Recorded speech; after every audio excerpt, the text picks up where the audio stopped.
Boa noite a todos e todas. Meu nome é Cláudia Areias, eu sou diretora, secretária-geral adjunta da OAB Subseção Santana. E com muita alegria hoje eu abro o evento da Comissão de Direito Imobiliário, a quem eu cumprimento na pessoa da sua presidente, doutora Suzy Paula, e parabenizo pelo trabalho desenvolvido, pelo evento desta noite. Cumprimento também outros colegas, presidentes de comissão aqui presente, doutora Marlene Sico, da Comissão de Mediação, doutor Lúcio Freitas, da Comissão de Direito Médico da OAB Santana. Também cumprimento os colegas aqui em peso da nossa OAB de Osasco, também presentes aqui. Agradeço aí a participação de todos e principalmente também agradeço aqui a presença do nosso palestrante, doutor José Augusto de Moraes Pereira. Muito obrigada, doutor, pela presença e pelo presente que nos dá essa noite. E sem mais delongas, eu já passo a palavra para a doutora Suzy Paula. Olá, boa noite a todos. É muito bom estar aqui com vocês mais uma vez, pela nossa querida OAB Santana.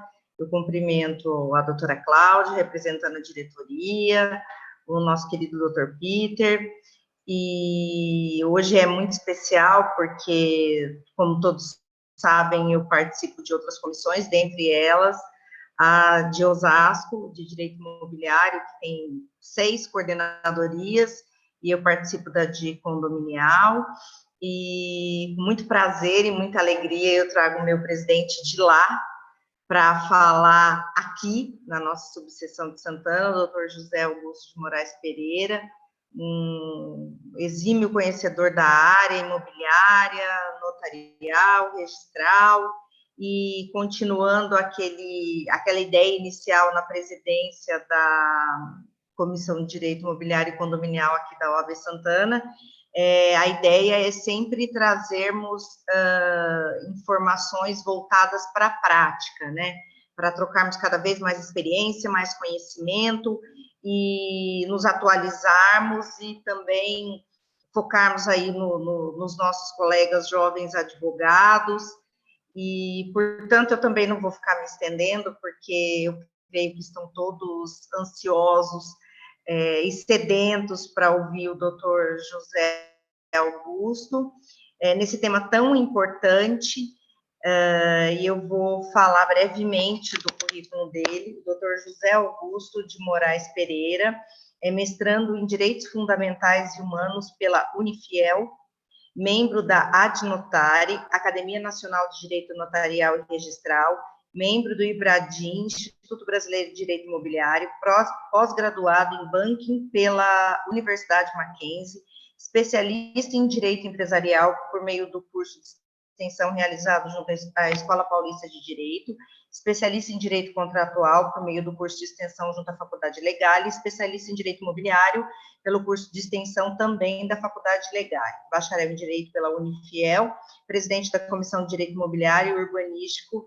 da subseção de Osasco. O tema de hoje é a due diligence na compra e venda de imóveis. Doutor José Augusto, seja muito bem-vindo, é uma honra tê-lo aqui conosco e manda brasa, que eu sei que vai ser um espetáculo. Seja muito bem-vindo. Muito obrigado, doutora Suzy. Sempre exagerada nos seus elogios, isso é muito bom, porque a nossa autoestima sempre vai para cima. Muito obrigado aí pelo carinho e pelo convite, e pela confiança e pela parceria que vem realizando conosco na subseção de Osasco, parceria esta que é muito gratificante diante de tudo aquilo que a doutora vem a agregar ao nosso grupo. Muito obrigado. Obrigado, doutora Cláudia, que me recebeu aqui de forma tão respeitosa e carinhosa, refletindo com certeza a subseção de Santana, a qual cumprimento em nome do seu presidente, doutor Peter. E aproveito para cumprimentar também os demais diretores. Obrigado pela oportunidade. Bom, vamos adentrar a este tema que tem um nome talvez um pouco chique, due diligence, mas que nada mais é do que propriamente um conceito de auditoria ou inspeção, vamos dizer assim, documental. Esse é o princípio da due diligence.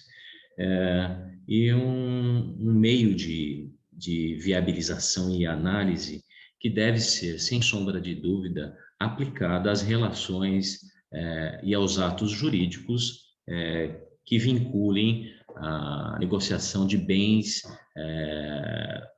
fungíveis e infungíveis, e propriamente aí neste caso, e específico, imóveis. Por que desta importância? Isso a gente vai se deparar diante dessa troca de ideias. Antes de mais nada, é importante nós compreendermos, e eu até vou pedir licença aqui para abrir uma tela, para que vocês possam visualizar também. Conseguem visualizar? Sim. Que vai trazer aí alguns esclarecimentos a respeito desse tema que nós vamos tratar. Qual a principal ferramenta para a realização de um bom negócio jurídico? E esse bom negócio jurídico deve ser compreendido, acima de tudo, a sua segurança jurídica.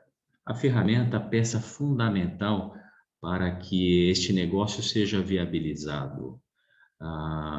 Uma pergunta bastante fácil de se responder.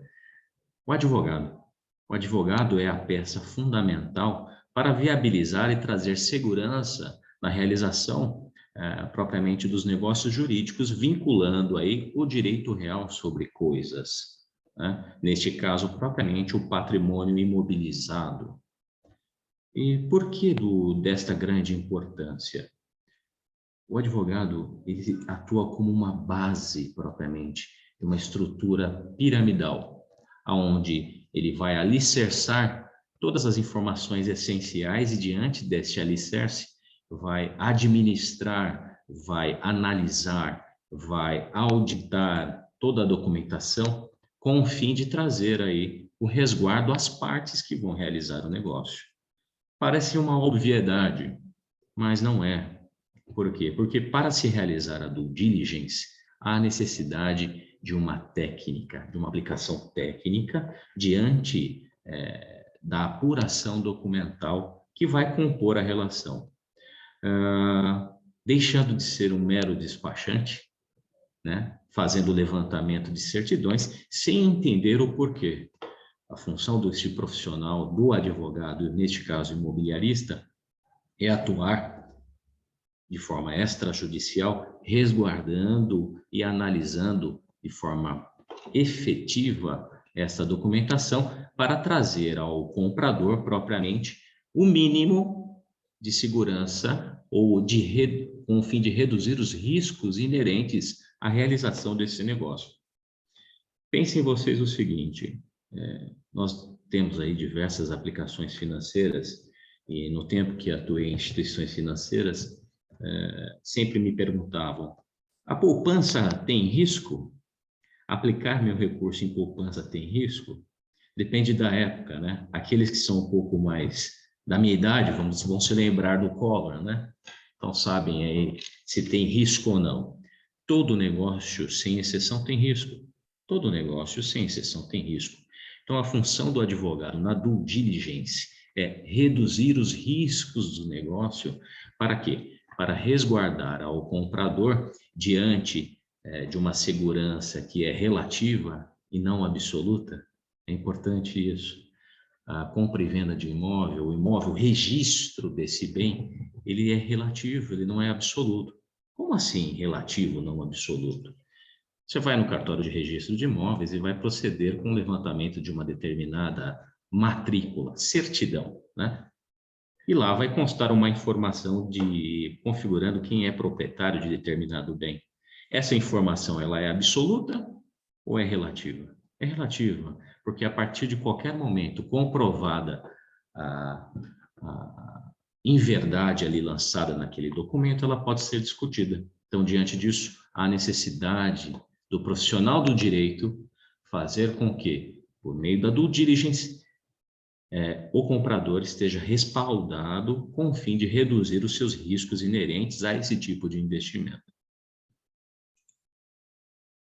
Essa rigorosa auditoria envolve etapas pré-organizadas, e aí a gente vai caminhar para essas etapas, que vão acabar definindo propriamente o serviço desse advogado que atua como um consultor especializado na análise documental.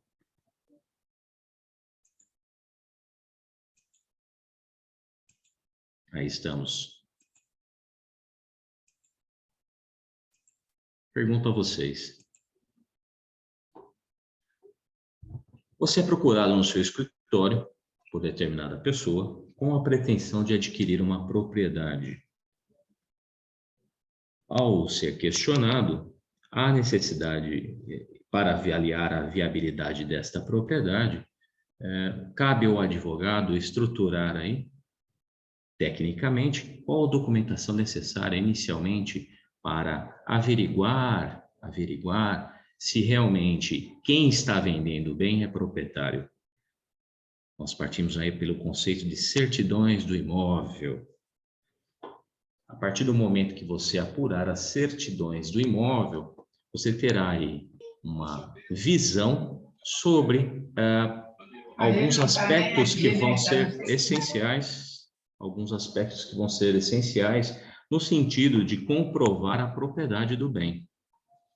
Dessas certidões de imóvel, nós verificamos lá a principal e a primeira certidão essencial que deve ser apurada, que é a certidão de matrícula do imóvel. Certidão de matrícula do imóvel. Ok. Muitos profissionais vão verificar. Fiz o levantamento cheguei num cartório de registro de imóveis, onde identifiquei que o próprio imóvel está matriculado e verifiquei, solicitei uma matrícula do imóvel. Por favor, o senhor pode providenciar a certidão de uma matrícula do imóvel? Sim. O cartorário vai lhe fornecer a certidão e você vai observar uma fotografia onde está exposto ali dados de uma ficha, que é a própria matrícula no cartório de registro de imóveis, onde será descrito lá quem é o proprietário, as qualificações desse proprietário e as qualificações e as características do imóvel que está sendo vendido ou pretenso à venda. Quando apurado esta primeira matrícula, verificou-se que o vendedor é casado. Verificou-se que o vendedor é casado. Além de verificar-se que o vendedor é casado, apurou-se que este vendedor adquiriu a propriedade há menos de 6 meses. Esta certidão de matrícula é suficiente para trazer segurança jurídica a este futuro adquirente? De forma alguma, porque a partir do momento que este vendedor primeiro se propõe a vender o bem sem apresentar a questão de casado, divorciado ou vivente em união estável. Ali, nessa certidão inicial, já se apurou que era casado. Obrigatoriamente, naquele compromisso de compra e venda ou na escritura de compra e venda, isso a gente vai esclarecer a diferença de um instrumento para o outro, há, sem sombra de dúvidas, a colheita da outorga conjugal. Outorga conjugal. Sem ela, o ato está sujeito à anulação. Então, diante dessa primeira fotografia, apuramos apenas com a matrícula do último ato praticado, apenas com a certidão do último ato praticado na matrícula, apurou-se já informações que são essenciais para uma pesquisa mais detalhada no próprio cartório de registro de imóveis, a fim de trazer o resguardo ao comprador no sentido da segurança jurídica da transferência daquela propriedade. Outro ponto importante, verificou-se que o bem foi adquirido há menos de 6 meses. Qual a consequência disso? A consequência é que nós teremos que requerer, aí sim, a certidão de inteiro teor da matrícula. Certidão de inteiro teor da matrícula. Por que o certidão de inteiro teor da matrícula? Porque a certidão de teor da matrícula, ela vai trazer, ela será composta, essa certidão trará as fotografias de todos os atos consecutivos desde a data da constituição desta matrícula. E por que isso se faz importante? Porque a partir do momento que este imóvel foi adquirido por este vendedor, pretenso vendedor, há menos de 6 meses, há riscos inerentes e que podem acompanhar a propriedade, acompanhar a coisa, vinculados inclusive àquele que realizou a venda anterior a este vendedor. Então, haveria necessidade aí, por meio da certidão de inteiro teor, de realizar uma pesquisa, inclusive, dos dados do vendedor mais antigo. É isso aí. A partir do momento que se verifica essa informação, nós vamos nos deparar ali com alguns detalhes essenciais. Primeiro, será que esse imóvel, quando levantada a certidão de inteiro teor da matrícula, não está prometido para outra pessoa? Como assim prometido, doutor? Que termo esquisito, prometido. Vocês já ouviram falar aí nos instrumentos de promessa e compra? Promessa e compromisso de compra e venda. Esses instrumentos podem muito bem serem registrados à margem da matrícula do imóvel. É um instrumento particular que, por meio de lei especial, com base na 6766, por meio de lei especial, tem a competência e a capacidade de gerar direito real sobre aquela coisa por meio da compra parcelada. Então, eu já estou dando um toque aí da diferença da escritura pública de compra e venda para o compromisso de compra e venda, né? Ao apurar-se essa questão, nós verificaremos lá se, primeiro, não há alguém ali que já foi prometida a venda e não consta nessa certidão de matrícula esse detalhe que deve ser apurado, como também outros direitos que podem estar constando ali como uma agravação quanto ao risco de alienação fiduciária ou até mesmo hipoteca. No último ato, normalmente quando você requer uma certidão de matrícula, muitas das vezes, se esse bem está alienado, não vai estar constando ali. Então, há necessidade de se levantar o inteiro teor dessa matrícula. Para quê? Para se apurar esse detalhe. Se esse imóvel não está alienado, se esse imóvel não está penhorado, e se neste imóvel, inclusive, ele não foi locado, trazendo aí, no contexto da sua matrícula, uma averbação desta locação, resguardando o direito de preferência ao locatário. Situações que muitas das vezes apenas com a última fotografia da certidão não se enxerga. Nesse sentido, na realização da due diligence documental, se faz necessário a questão essencial da certidão de inteiro teor da matrícula para apuração, efetivamente, desses riscos que estarão ali inerentes, constando propriamente nessa certidão. Posteriormente, a certidão de propriedade de inteiro teor da matrícula, há necessidade de apuração de algum outro documento. Vamos dizer assim, apuramos a certidão de inteiro teor da matrícula, verificamos que é casado, verificamos que essa propriedade foi vendida há menos de 6 meses, apuramos todas essas questões e agora, para compor essa pirâmide, essa estrutura, nós precisamos, a partir do momento da leitura dessa primeira certidão, o levantamento de demais informações para resguardar a segurança jurídica do ato. Na própria certidão, trata-se, antes de chegarmos na certidão negativa de tributos municipais, apuramos que está sendo adquirida uma unidade autônoma, um apartamento.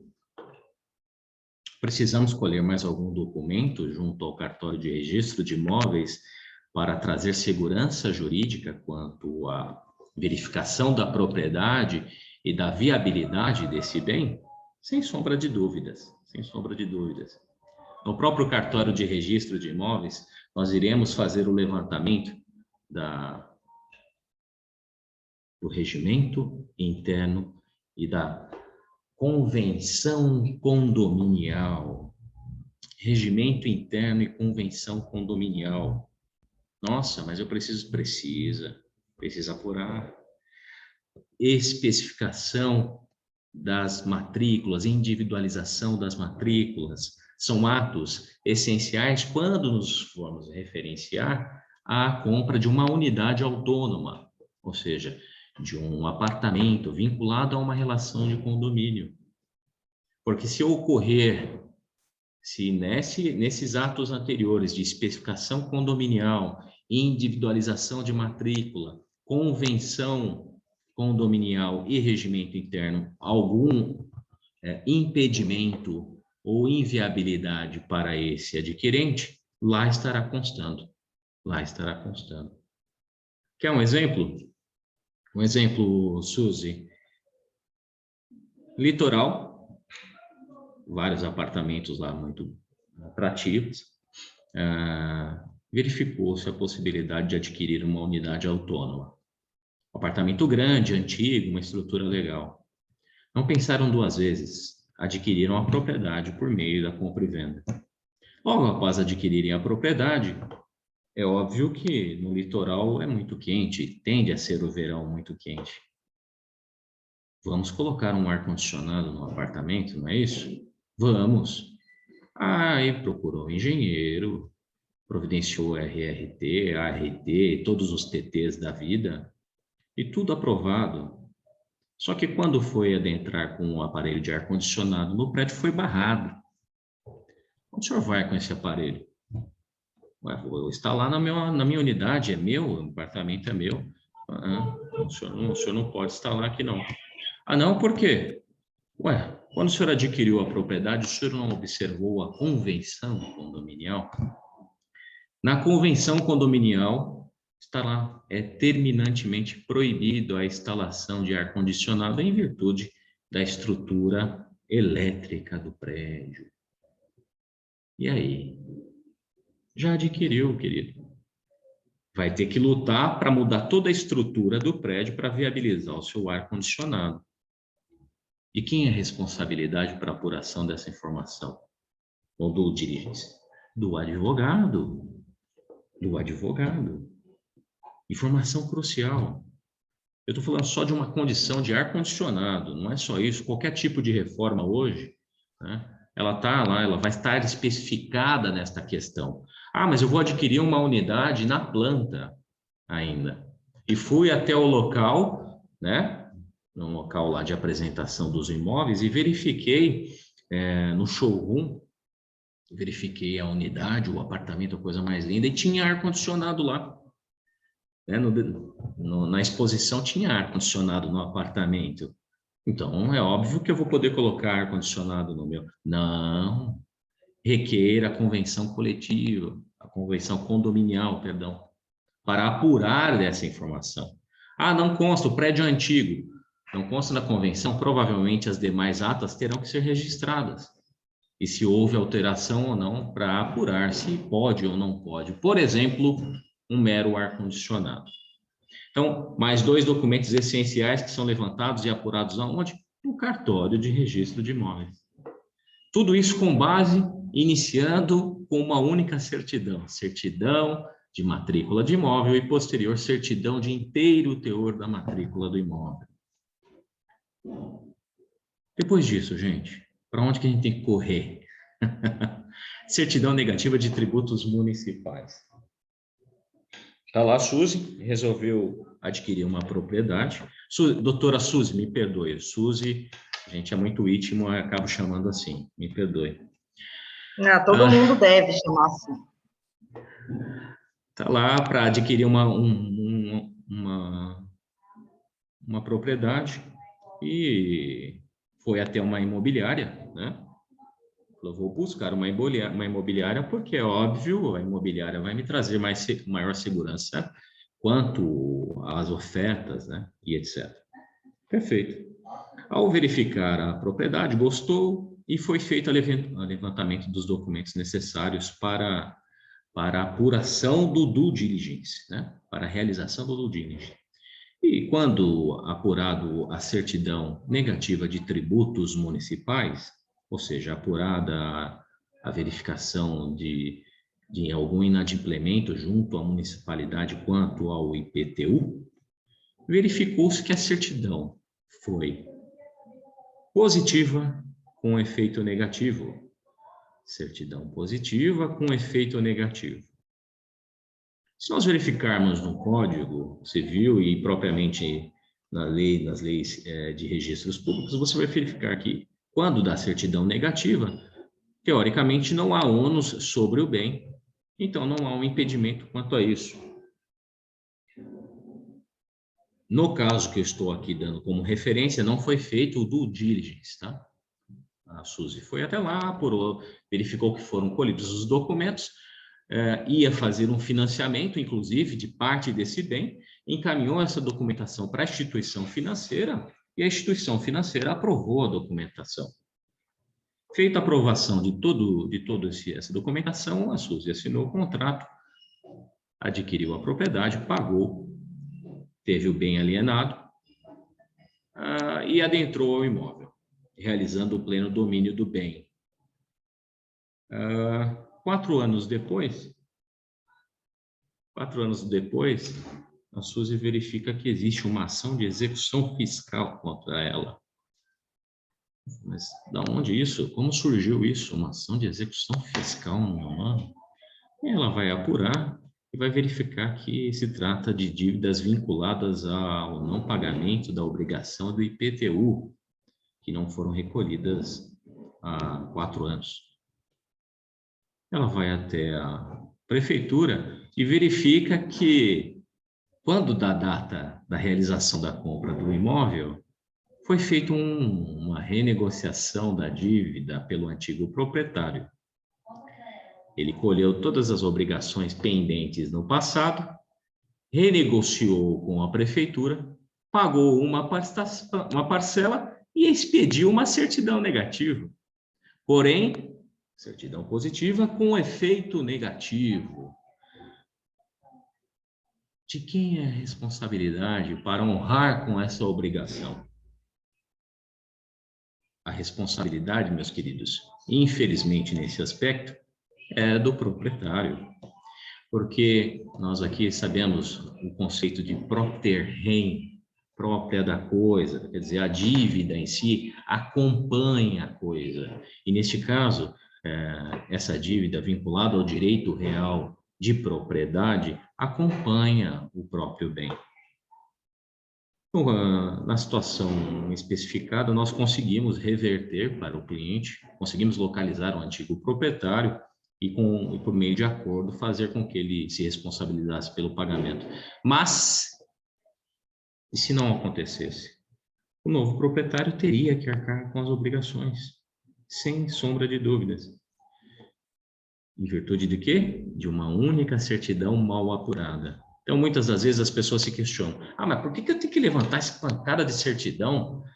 Levantou lá a certidão positiva com efeito negativo, mais um precedente para fazer uma pesquisa. Por que positiva? A necessidade de se avaliar. A necessidade de se avaliar. Tá bem? Continuando aqui. Certidão negativa de débitos condominiais, as contas de consumo de água e energia do imóvel. Certidão negativa de débitos condominiais. Na mesma situação, na mesma esteira, a certidão negativa de tributos, os débitos condominiais também têm a característica propter rem, também acompanham a coisa. Então, diante disso, há necessidade de se requerer essa certidão, apurar essa certidão antes de adquirir a propriedade, em virtude dos riscos inerentes a dívidas condominiais. Dívida de condomínio, direito real. Dívida de contas de consumo, água e energia, por exemplo, direito pessoal. mas ainda assim a briga seria grande para fazer com que essas obrigações não venham a recair sobre esse novo proprietário. Quem expede essa certidão negativa de débitos condominiais? Quem tem a condição, capacidade para a expedição dessa certidão? É a administradora de condomínio? Não. É o síndico, o único competente para expedir uma certidão negativa de débitos condominiais é o síndico do condomínio. Por as leis 4591, que trata do condomínio, das obrigações e responsabilidades do síndico, bem como o Código Civil, competência do síndico. Perfeitamente. Sabemos que essa é a competência do síndico. Expediu-se uma certidão negativa de débitos condominiais por alguém que se diz síndico. Basta eu pegar a certidão e entender como verdadeira? Não. Nós precisamos levantar junto ao cartório de registro de imóveis, através de análise de ata, expedida por meio de assembleia, se de fato aquele que assinou o instrumento é o síndico do prédio. É o síndico do prédio. Gente, tudo isso só para tratar de certidões até então do imóvel.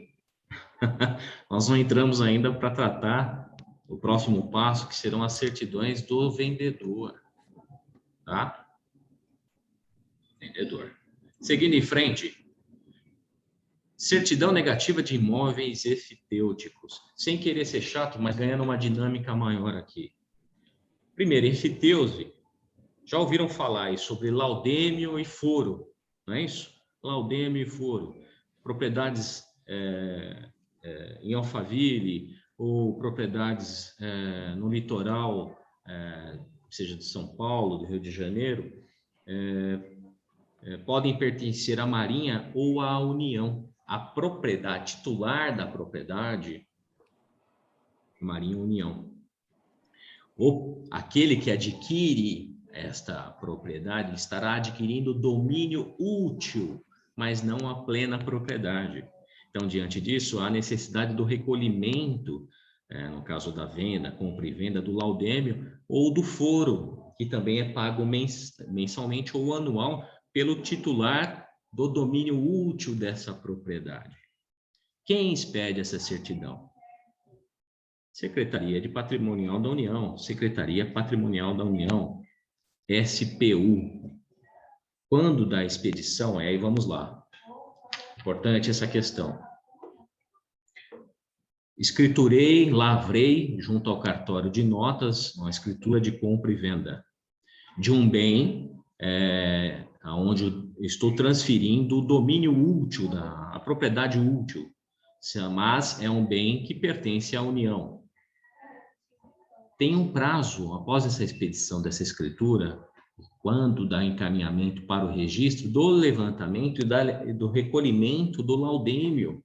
No prazo feito o recolhimento do laudêmio, o prazo de 60 dias para a comunicação da ASPU da alteração do domínio útil. Senão, estará se sujeitando à incidência de pagamento de multa. Detalhes que muitos não observam.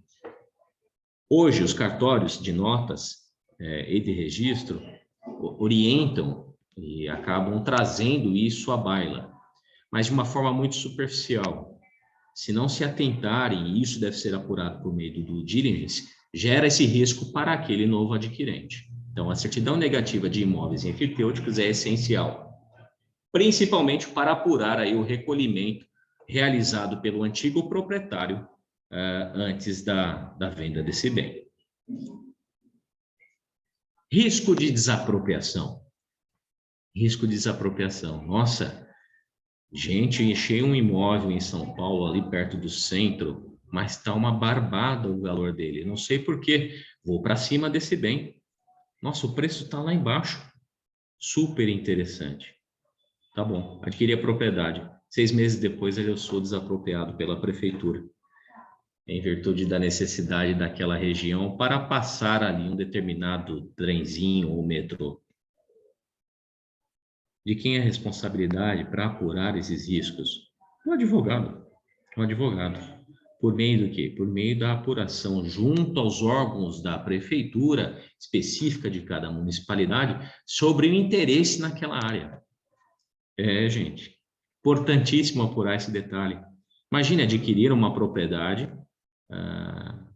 óbvio, talvez por uma vantagem de preço, e depois de 6 meses ou 1 ano, ser desapropriado e receber, muitas das vezes, o valor venal do bem, não é? E tomando um prejuízo gigantesco, haja vista que ao adquirir a propriedade, o seu interesse é o próprio bem. Vamos subir na pirâmide? Para a gente chegar no topo dessa pirâmide, nós temos que, além do advogado, que é o alicerce central responsável para avaliar de forma extrajudicial a colheita de documentos, além das certidões do próprio imóvel, passamos agora às certidões do vendedor. Certidões do vendedor. Mas por que certidões do vendedor? Um dos princípios essenciais para a viabilização da compra e venda de um bem imóvel é a apuração da moralidade do vendedor e da sua condição de moralidade e da sua condição financeira. Se esse vendedor, moralmente ou financeiramente, apresentar indícios ou problemas que possam causar aí, desconfiança quanto a esta questão moral ou financeira, desaconselhe o seu parecer quanto da realização desse due diligence deve ser em prol do desaconselhamento. Essas certidões dentro da pirâmide, elas vão trazer aí para o apurador alguns detalhes essenciais. Poxa, eu vou ter que verificar cópia de CPF autenticado. Nossa, para que eu preciso pegar? Já consta na matrícula do imóvel o número do CPF da pessoa que está vendendo bem. Perfeitamente, em virtude disso mesmo, há necessidade de apuração do CPF daquele que se propõe a vender o imóvel, para se verificar se de fato é aquela pessoa, né? E comprovar a documentação, comprovar por meio do número do seu CPF, de acordo com o que está lançado na matrícula do imóvel, se de fato trata-se da mesma pessoa. Na mesma esteira, a questão do RG. Na mesma esteira, a questão do RG.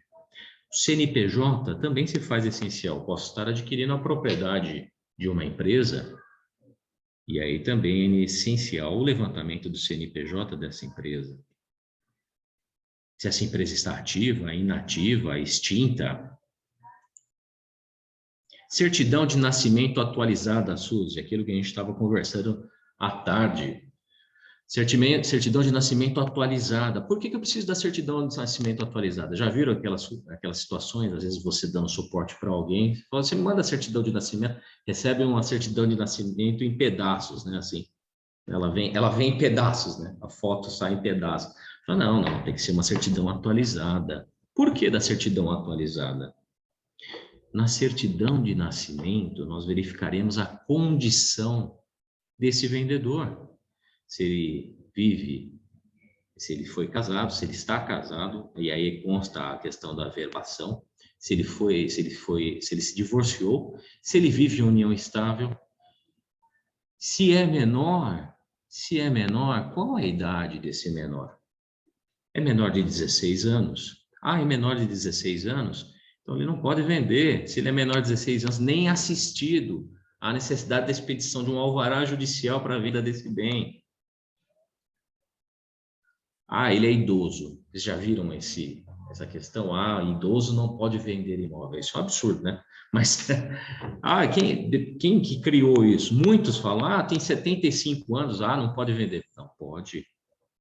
Estando em plenas condições e plenamente capaz, pode.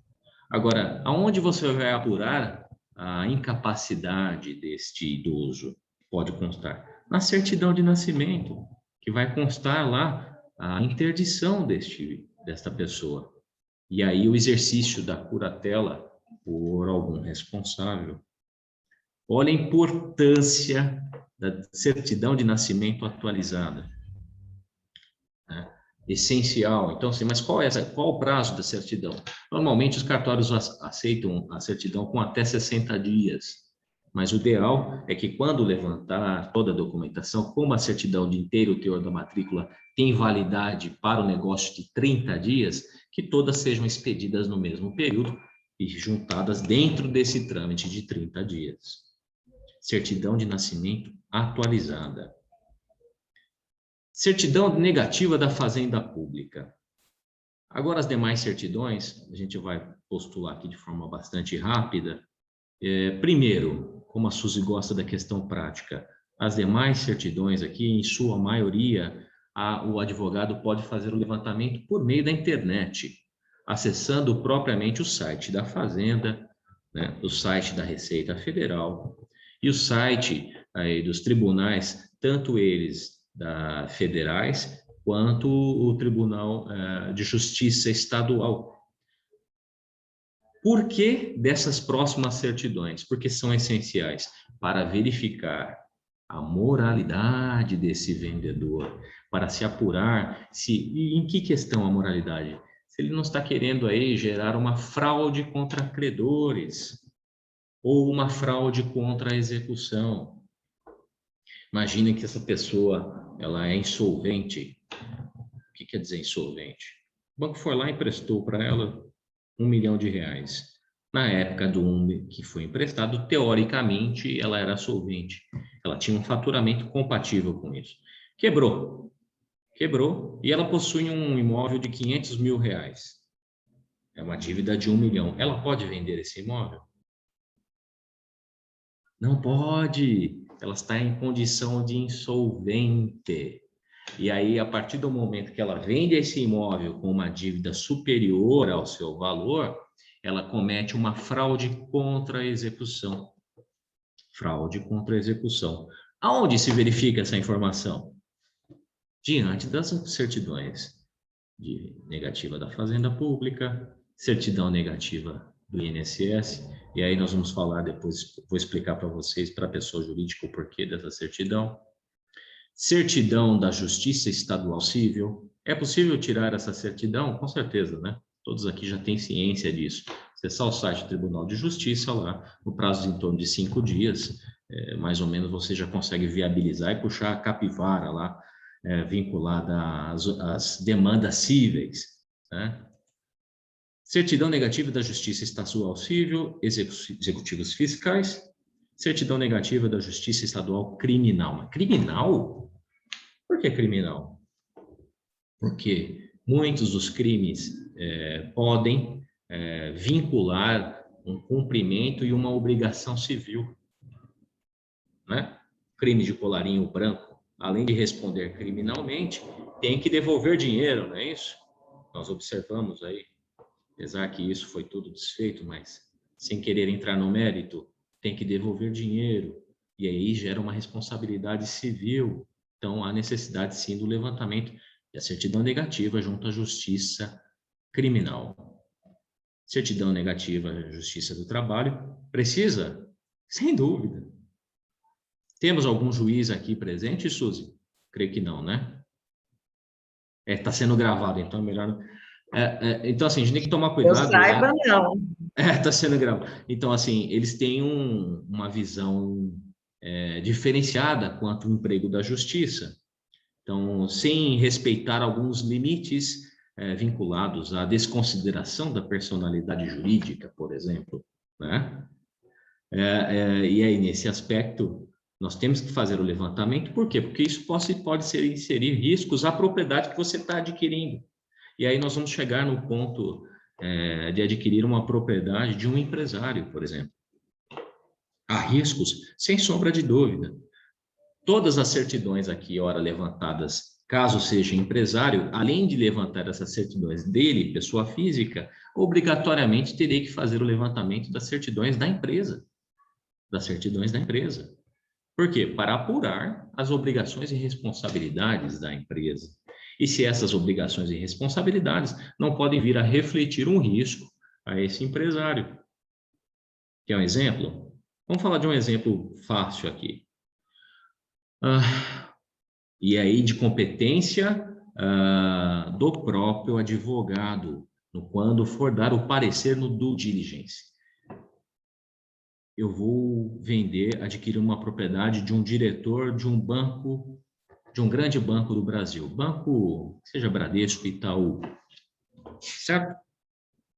Levantei as certidões desse diretor, tudo ok, mas aí eu vou me atrever a levantar as certidões da instituição financeira. Tem obrigações ou não tem a cumprir? Mas de pancada, e tudo que vocês imaginem. Se por curiosidade um dia quiserem pesquisar, é de tudo que vocês imaginam. Isso torna o vendedor moralmente inabilitado a vender? Não.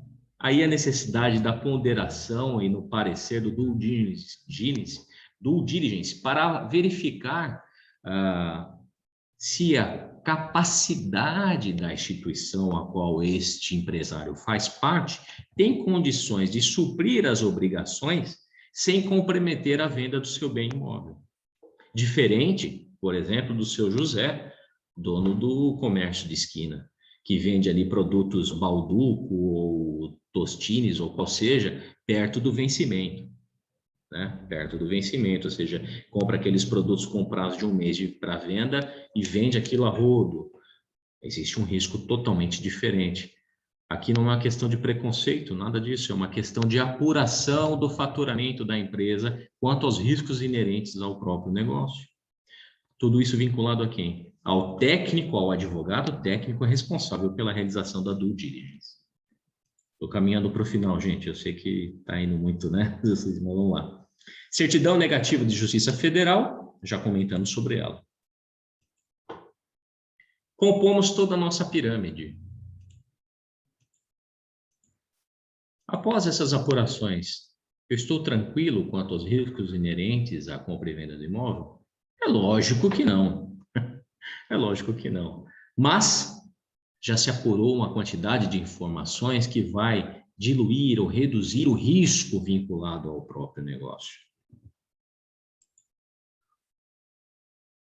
Quais os pontos essenciais para verificarmos se a nossa pirâmide, contando com um advogado como alicerce, foi realizada de forma cautelosa e observada de forma a seguir os preceitos essenciais para a segurança jurídica? Verificamos se a pessoa é pessoa jurídica? Sim. Verificado se é pessoa jurídica, se for vendedor, se o vendedor for empresário, são pontos essenciais para uma apuração mais cuidadosa, além do próprio vendedor, estender isso à empresa ou até mesmo ao sócio, até mesmo ao seu sócio. Mas como assim? É uma empresa, é uma sociedade limitada. Se é limitada, cada um responde por sua cota. Em partes. Imagine que um dos sócios não fez a integralização das cotas. Não realizando a plenitude da integralização das cotas, os demais sócios respondem de forma solidária. Quem faz essa apuração? É empresário? Vai ter que verificar essa informação contábil também, tá? Ditado: quem não registra não é dono, não é verdade? Já ouvimos falar isso aí. Os imobiliaristas, é óbvio que têm plena ciência. Mas nem sempre quem registra né? Quem registra pode não ser. Em que aspecto? Venda através de procurações. Venda através de procurações. Uma vez em um caso aqui específico, esse município próximo de onde eu estou, um senhor havia recém-infartado, recebeu a visita de profissionais da área da corretagem, ofertando um terreno e trazendo ali toda a confiança desse senhor recém-infartado, porque ele estava numa situação debilitada, frágil, mas sempre foi investidor nessa área de adquirir áreas e terras.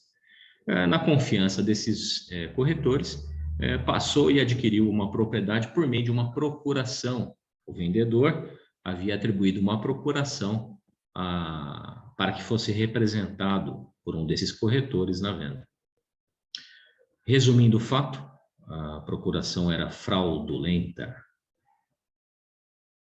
Onde identificamos isso, o vendedor, que seria o vendedor, depois de passados aí em torno de um ano, verificou a venda do seu patrimônio e, ao apurar a expedição da certidão da procuração para venda e compra, expedida em outra municipalidade, verificou-se que ele ali estava em condição de casado na procuração. Só que o fato real é que a sua esposa já havia falecido há mais de 5 anos. Detalhe que teria que ser observado quando? No ato da realização da due diligence. Detalhe essencial. Então, nem sempre quem vende, né, e quem registra é dono. Resposta: o ato havia sido registrado, inclusive no cartório de registro de imóveis. Tá? A venda foi registrada no cartório de registro de imóveis e todo o ato foi anulado. Foi anulado. Perdeu ali por volta ali dos seus 600, 700 mil reais. Perdeu. Então, é um cuidado essencial. Venda por procuração não é possível. É possível se realizar, sim. Lógico que é. Mas há necessidade de ser verificado de forma assídua todas as fontes, sem exceção. Tá? Imóvel em nome de pessoa menor, nós já tratamos, né? Dos riscos inerentes a essa questão. E eu vou partindo agora para a conclusão. Compra e venda de imóveis deve ser analisada previamente com toda cautela, sob pena de se poder perder muito dinheiro, e dinheiro de uma vida, muitas das vezes, né? De um trabalho investido em um negócio que pode ser desastroso. Em razão disso, antes de fechar o negócio, é necessário verificar se a documentação do imóvel está em ordem. Citamos todas essas documentações essenciais. O imóvel pertence a quem realmente é vendedor, quem está vendendo, e o proprietário é idôneo financeiramente e moralmente. Fica aqui as questões para vocês. Agradeço a oportunidade de explanar o tema. Me coloco à disposição de todos. Muito obrigado. Muito bom, né? Sempre muito claro, muito objetivo, trazendo informações preciosíssimas, né? E nos auxiliando. E sabe que eu até anotei aqui, que é comum a gente seguir esse roteiro, né, de certidões, sempre o basicão, o padrão, e não caiam da cadeira, mas é muito comum a gente ver que quem faz essa diligência, essa inspeção, são os corretores. São os corretores de imóveis. Porque, infelizmente, a cultura do nosso povo é de procurar um advogado quando ele já tem um problema, né? Não procura o advogado na parte preventiva, né? Para acompanhar, verificar, fazer todo esse trabalho de análise de busca, né? Porque aí a gente tem que saber qual a certidão vai procurar, o porquê dessa certidão, né? Como você explicou. Não, mas por que eu vou precisar da certidão de nascimento? Né? Aí traz lá o papel todo colado com durex, né? A minha está colada com durex, a da época, né?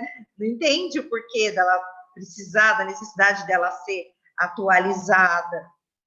E então, desde a captação, a coleta dessa documentação e a análise, o estudo dela, tem que ser feito por um profissional habilitado, que é um advogado, né? E é para essa fase pré-contratual, até então está tudo certinho, então agora vamos elaborar o contrato, porque também não adianta olhar só a documentação e depois, aí eu faço o contrato que vende lá na papelaria, né? Eu nem sei se vende mais, mas antigamente vendia, locação e tudo, recibo, não é? Sim. Então, é muito importante que as pessoas cada um no seu quadrado, como diz o sábio aí, né? Os pensadores das músicas aí. Cada um no seu quadrado, cada um exercendo a sua atividade. E você sabe que essa questão de condomínio, eu já vi, até por trabalhar na área, da pessoa comprar o imóvel com débito condominial, com IPTU, e falar que o corretor disse que não tinha dívida. Né? Então, assim, mas ele não pode dizer, precisa de uma certidão. Então, as pessoas ainda confiam muito e lá na frente o barato sai caro.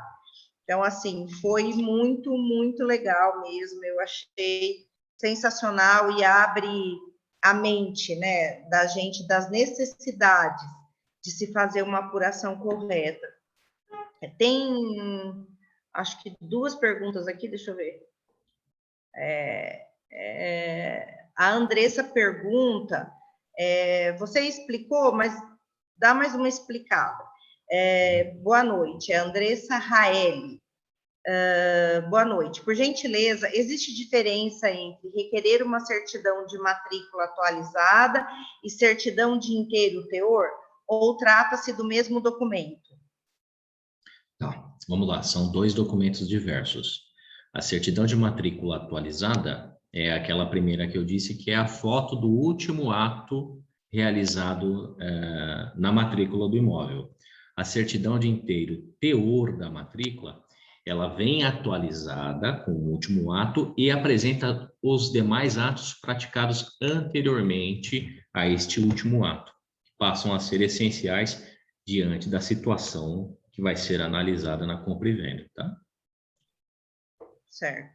Seria mais ou menos igual o inteiro teor de processo de... Sim, a certidão de objeto e pé. Objeto e pé. Certidão de objeto e pé. Tá? Tá. Nós poderíamos ter embarcado por esse mérito também, depois, se eventualmente da negatividade de alguma certidão civil, requerer a certidão de objeto e pé. Mas penso que seria tema para a gente explorar mais para frente, Suzy. Tá? Pronto. Semana que vem, daqui a pouco a gente manda o link. Deixa eu ver o próximo. Obrigada. Oi, boa noite. Posso falar sobre a minha pergunta rapidinho? Pode, eu ia perguntar isso para você. Se você queria fazer mais algum complemento, manda lá. Tá, na verdade, o que acontece? No escritório, nós temos o costume de pedir, até nós estamos fazendo agora direto pela Arisp, não mais via cartório, diretamente, né? E eu nunca pedi com esse nome. Quando eu peço a matrícula, ela vem realmente com todo o histórico, desde a primeira venda, tudo bonitinho, conforme o senhor falou. Mas eu estou achando que existe um outro documento ainda diferente, porque eu nunca pedi com esse nome de inteiro teor, mas a matrícula que eu peço via Arisp, ou até que eu pedi anteriormente direto no cartório, ela vem com todo esse histórico. Será que existe ainda mais um documento que eu não conheço? Não, na verdade não. O que acontece? Quando você entra na central dos registradores e requer uma certidão de matrícula, ela já vem a certidão de inteiro teor, desde o primeiro ato, tá? Quando você solicita lá a matrícula online, ou especificamente a emissão da matrícula, ela vem com todos os atos já por meio do sistema eletrônico. Agora, no cartório, tem que se tomar cuidado, porque, olha, me expede uma certidão de matrícula desse imóvel, né? Dependendo do cartório e da circunscrição, ele vai expedir a certidão atualizada só do último ato, tá? Ah, entendi. Muito obrigada. Por nada. Obrigada, Andressa. Aliás, eu também estava pensando por aí, porque eu só peço pela internet, eu falei, meu pai, quer ver que está faltando? Eu que agradeço, obrigada. Nada, imagina. Deixa eu ver aqui, porque agora... tá. Aí o Thiago fez uma pergunta para mim, eu já respondi para ele, de nada, Thiago. Aí depois tem a Renata Silveira. Doutor, boa noite. Há alguma sugestão de período a ser considerado para realizar a auditoria dos antecessores proprietários? Boa pergunta. Renata. Boa pergunta, Renata. Normalmente, para se inviabilizar a anulação de um ato, a pergunta é pertinente. Leva-se aí o prazo prescricional de 4 anos, tá? 4 anos. Mas é importante se atentar ao seguinte, vai depender do tipo propriamente de ato criminoso, vamos dizer assim. Se esse ato de inviabilização for um ato criminoso, isso pode estender o período prescricional, tá? Eu aconselho a sempre fazer o levantamento aí de padrão 5 anos anteriores a adquirir essa propriedade, tá? E abarcando aí as obrigações tributárias e demais obrigações vinculadas, tá? Então, prazo de 5 anos. Sim, no mínimo. Suzy, desculpa, é importante verificar o seguinte, como eu disse, todo investimento traz risco, tá? E quando da realização do due diligence, o parecer em si, o cliente tem que estar ciente que o nosso objetivo é diluir e reduzir os riscos, tá, gente? Porque imagina o seguinte, nós não vamos... As certidões que serão levantadas serão as certidões da circunscrição do imóvel e da moradia daquele vendedor. Então, imagine que o vendedor mora em São Paulo, né? Morou em São Paulo por 10, 15, 20, 15 anos, sei lá, tá? A gente faz o levantamento das certidões dos tribunais, todos de São Paulo. Mas se existir uma obrigação no Rio Grande do Sul, em nome dessa pessoa, se existir uma obrigação na Bahia, então, assim, é importante compreender que este trabalho ele tem a função de reduzir os riscos, não de extingui-los, tá? Porque é óbvio, se existir obrigações em demais estados, vai carecer de uma pesquisa mais detalhada e aí, imagine você requerer aí certidões de 26, 27, 26 estados. É impossível, né? Impossível. Tá bom? Ou seja, em outras palavras, somos advogados, não somos videntes nem santo milagreiro, né? Para deixar isso assim bem claro, se houver dúvida ainda. Ok. O doutor Otávio pergunta, o bem foi adquirido antes do casamento. Cabe exigir a anuência do cônjuge? O bem foi adquirido antes do casamento? Antes do casamento. No ato da venda... não, mas eu penso pertinente a anuência desse cônjuge em virtude do quê? Dos aquestos. Atenção aos aquestos, tá? Atenção aos aquestos. Por quê? Você adquiriu uma propriedade antes de casar, certo?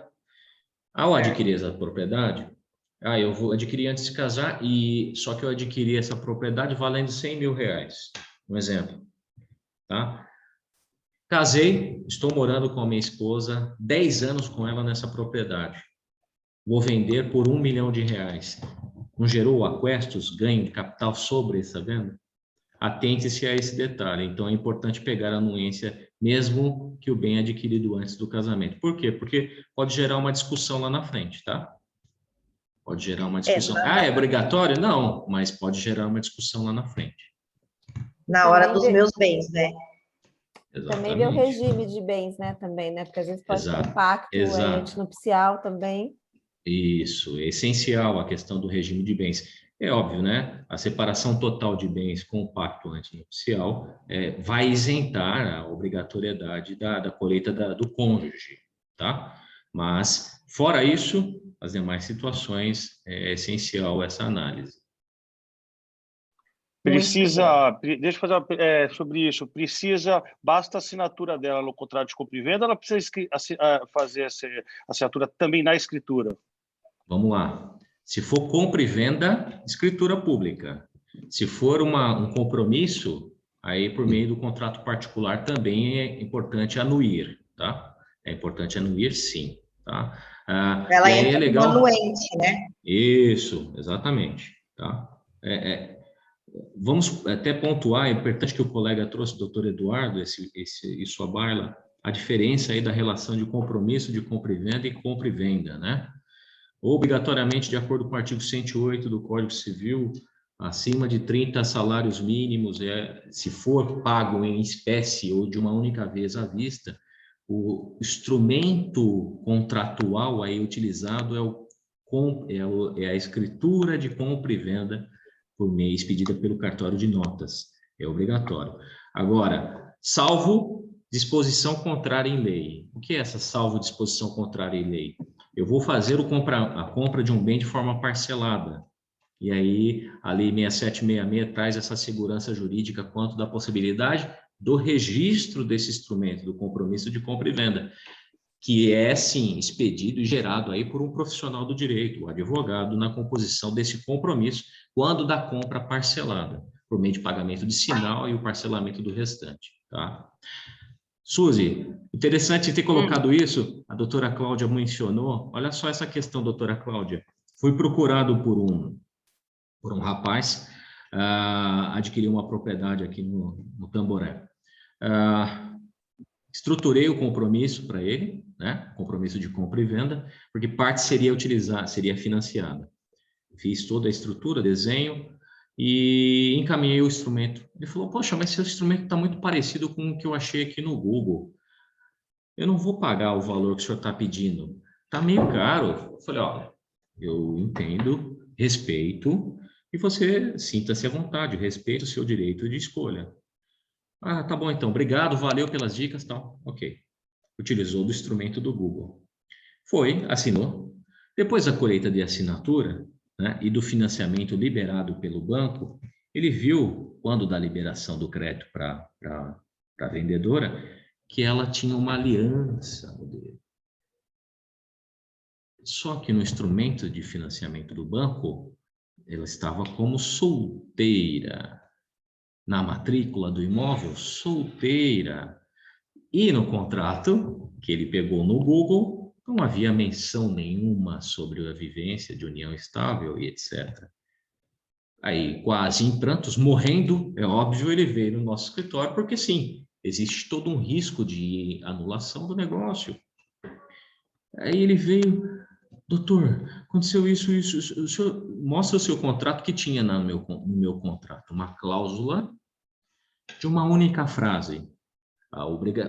O vendedor se obriga a oferecer a clareza de certidão, comprovando que não vive em união estável.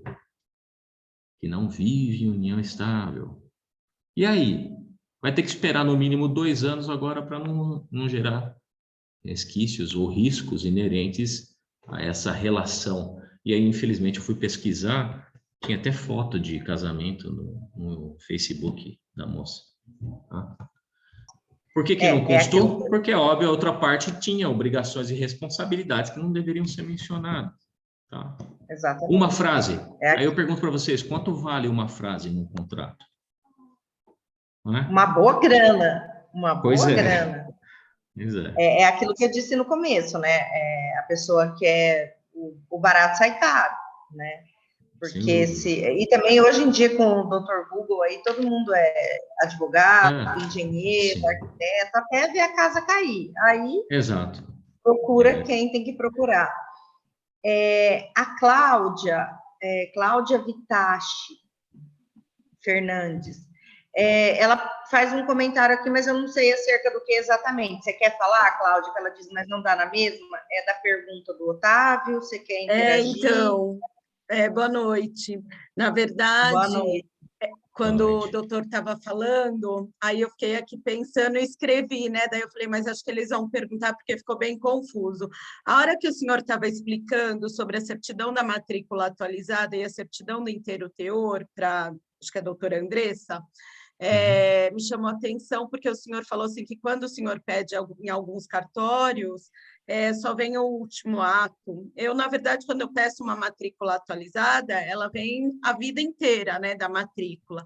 Por isso que eu perguntei, o inteiro teor e a matrícula não é a mesma coisa? Não. Não. É importante frisar isso. O que é, vamos lá, a certidão de matrícula. O que é a matrícula hoje? As matrículas antigamente, ou elas eram...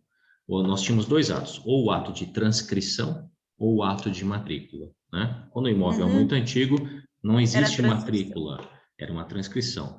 E onde isso era redigido? Em livros, né? O cartório tinha um livro gigantesco lá, onde o cartorário ia lá e redigia isso, as instruções nesses livros, né? Os dados dos atos nos livros. Então, o primeiro ato de constituição dessa transcrição, dessa matrícula, e posteriormente os atos ocorrentes de venda, falecimento, doação e etc. Tá? Sim. Quando da existência, a matrícula hoje ela nada mais é do que uma ficha.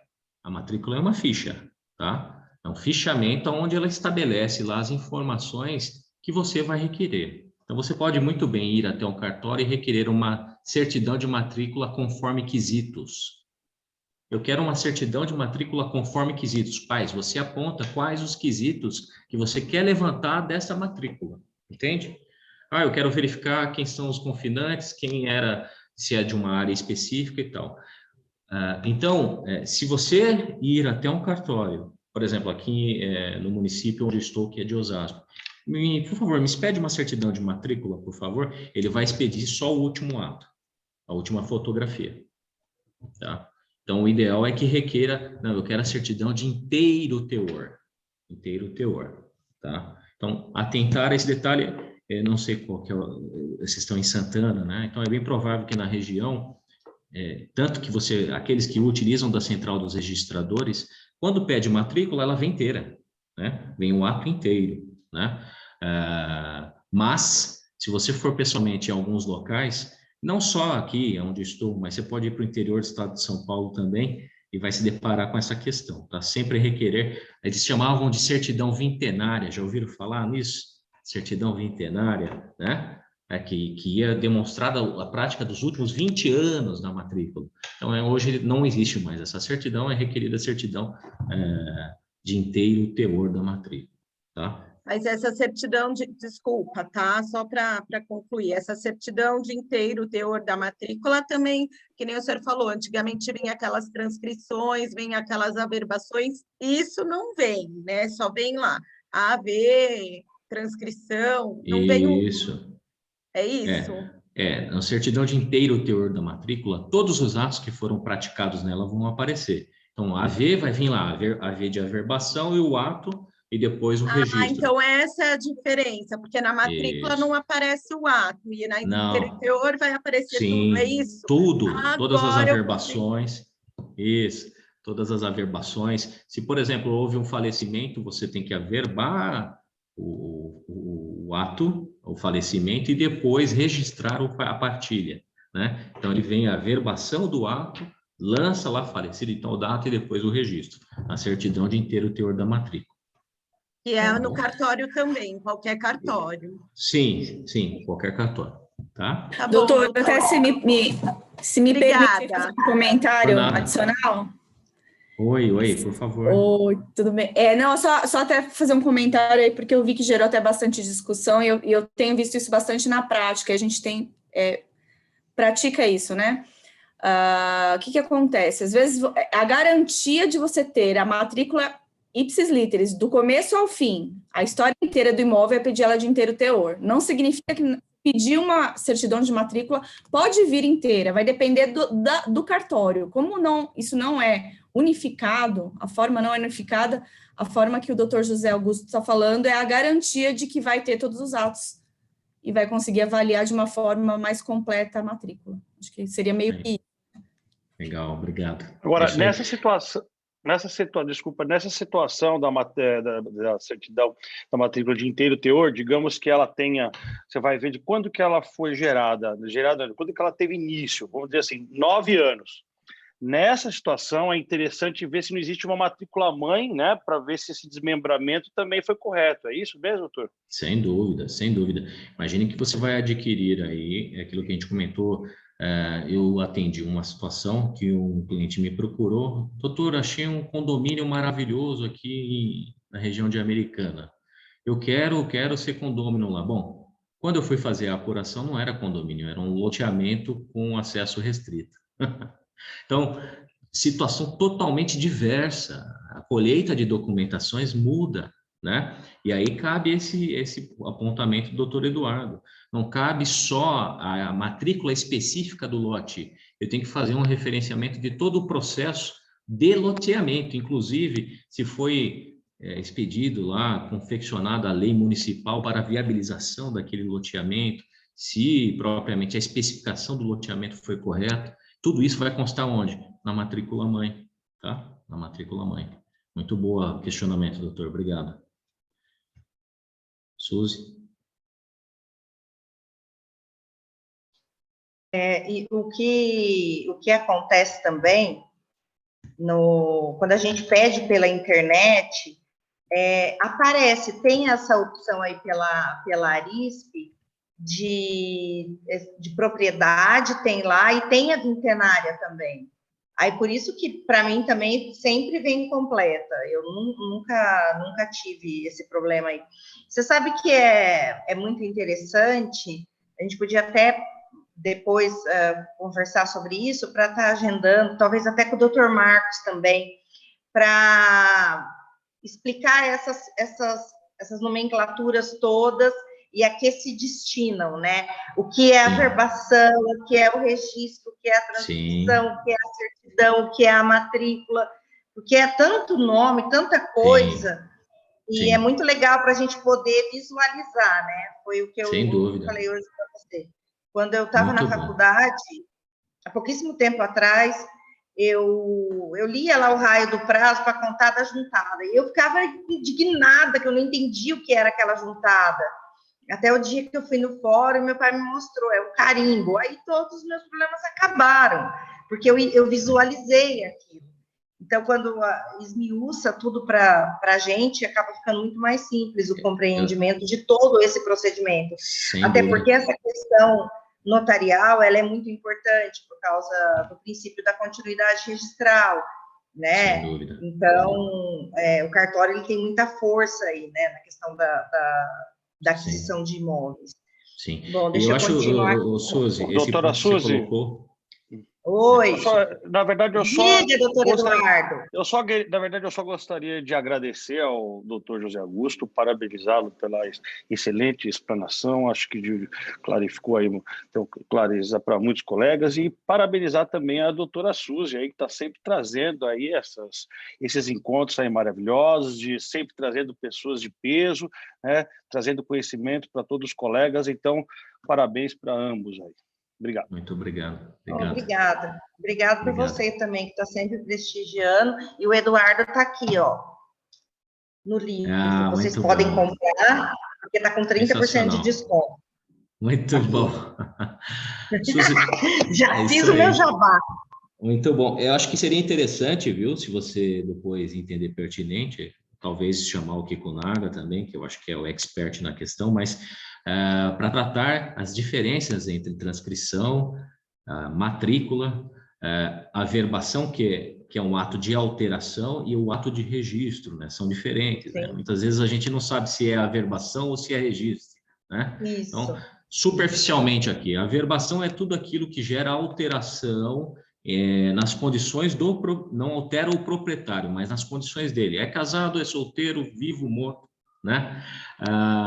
E no caso de registro, propriamente, é quando atos de transferência da propriedade. Aí é por meio do registro. Edificação, imagine que a pessoa comprou um imóvel, né? Um terreno.